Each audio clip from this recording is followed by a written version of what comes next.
Welcome to Mindset Mondays, where we start the week with one small shift that creates big results. I'm Mark Holloway, and today we're talking about something deeply personal, something that shapes your confidence, your emotional energy, your decisions, even the way you show up in your relationships. We're talking about self-talk, the voice in your head that narrates your life.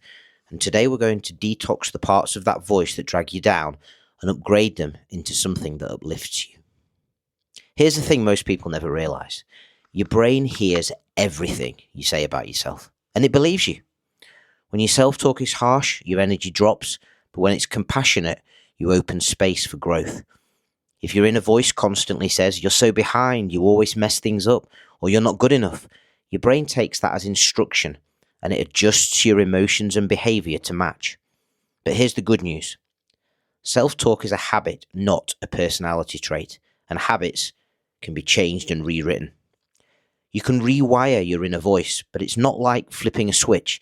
It's more like rewriting a habit loop in the brain. Let's start with a question.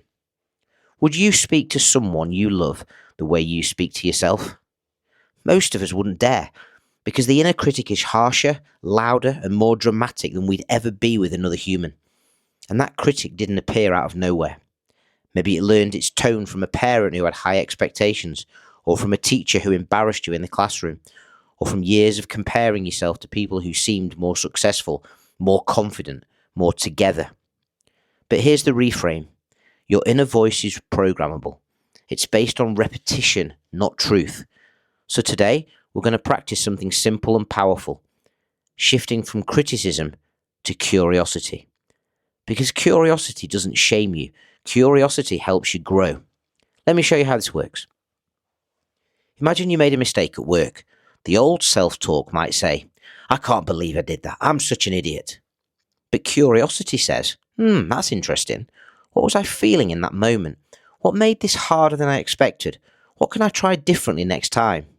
Same situation, totally different emotional world. Here's another example. Instead of saying, "I'm terrible at this," try, "I'm still learning this skill."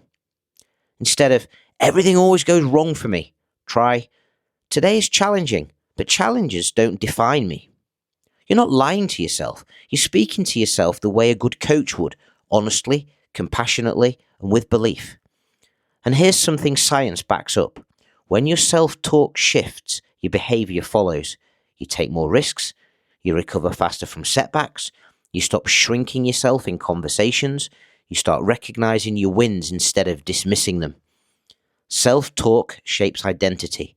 Identity shapes action, and action shapes results. This is why detoxing your inner dialogue is one of the fastest ways to transform your life. So here's your challenge for this week, and it's a powerful one. Every time you notice a harsh or negative thought about yourself, pause and ask, is this judgment or is this feedback? Then reframe it using curiosity. Even one sentence is enough. You'll be shocked at how much lighter you feel when your mind becomes a safer place to live. And over time, your brain learns the new script. Your inner voice becomes calmer, kinder, and more supportive. Not because life gets easier, but because you change something and get stronger. So that's your mindset shift for this Monday. Speak to yourself like someone worth believing in, because you are. If today's episode resonated with you, send it to a friend who could use a little more kindness towards themselves this week. I'm Mark Holloway, and I'll see you next Monday for another small shift with big impact.